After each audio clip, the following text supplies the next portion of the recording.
Hi all, Inner Answer, Kevin. So today's topic is about self-help. And I don't want to be a hypocrite because a lot of what I do, people will say is self-help.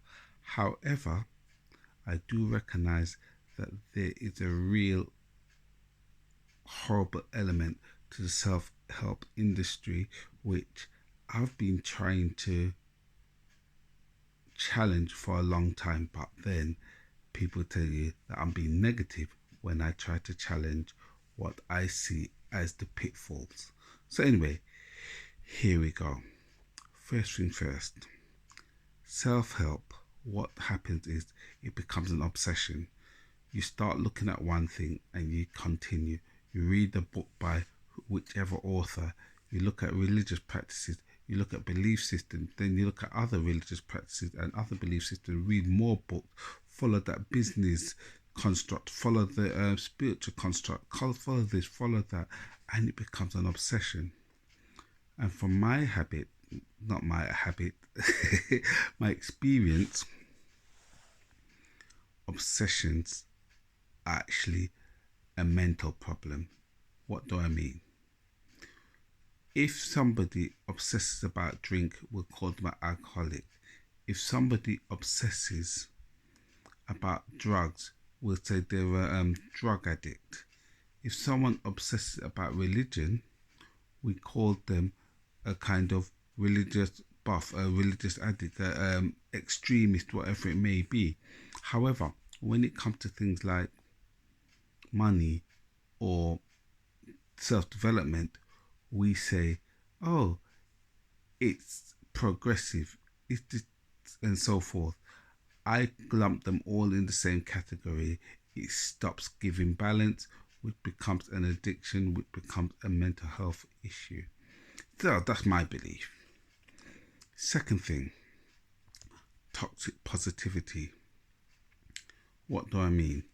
We try to put a positive spin on everything, even when things are rock bottom, even when it is not positive. It's okay if things are not positive. You may well come at the other end. It doesn't mean that you have to try and put a positive spin on everything. It's like putting a plaster over a wound without actually dressing the wound, without actually cleaning the wound. The plaster blows and all the wound comes out. Hence why people might have to end up doing counselling to kind of look after something that's happened in their childhood or whatever it may be. Is because they never actually dealt with it, tried to put that positive spin on top of it without actually dealing with it. And a lot of the self-help thing does this. And the reason why it does this is because there's a lot of self-blame. We need to stop self-blaming. Self-blaming also can lead to messing up in your head. It's not always your fault. Yes, a lot of things which we do is down to our actions, but not everything. Stop self-blaming. It is alright to understand that there are things outside of yourself which you could not control, which you could not do anything about, that actually the system may affect you. It doesn't mean that you mustn't find strategies to try and deal with that, but these things do affect you. Stop self-blaming. The other side of it is we use a lot of confirmation bias. What do I mean? Is that often there are anecdotal studies which we use as the truth.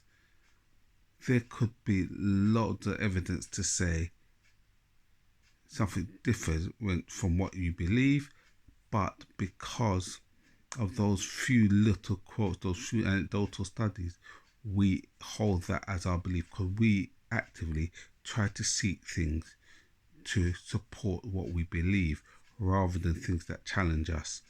So we use a lot of confirmation bias.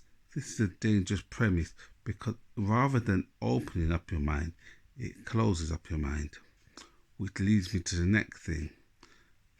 Often you hear about limiting beliefs. and that you're limiting belief if you're not practicing in a certain way. However, the word belief itself automatically means limitations. So when people say I'm running a belief system and I've got limited beliefs, that's actually an oxymoron, because for your belief system you have to have a limitation. All beliefs have limitation because they're based on a construct. All constructs have limitations. So it's actually an oxymoron. And further to that, I would talk to somebody, talk about anecdotal studies. I would talk to a friend of mine who was trying to practice this thing of not falling into the idea of limiting beliefs, and actually debilitating, because what was happening is that everything she did, she was thinking, am I being limited? Am I being limited? Am I being limited? And because of that, what actually started to happen was she did nothing. It debilitated her. So there is that aspect of it. The other aspect, which could be the most significant, is that it becomes a cult. Everybody uses the same language.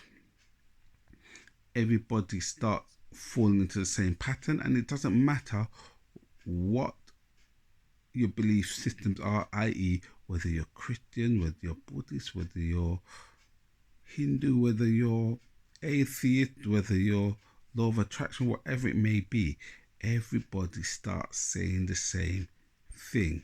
It starts to become a cult. They start using the same language. You know, if you listen to the language nowadays, you hear people start talking about the narrative. You hear people talk about changing the paradigm of their life. They start talking about abundance. They start using the cult language. The whole thing becomes a cult. So if it becomes a cult, is it really that it's a self-help and freeing yourself, or is it that it's putting you into another construct? That's the question I'm going to leave you on. Thank you very much. Catch you soon. Bye for now. In our answer, Kevin.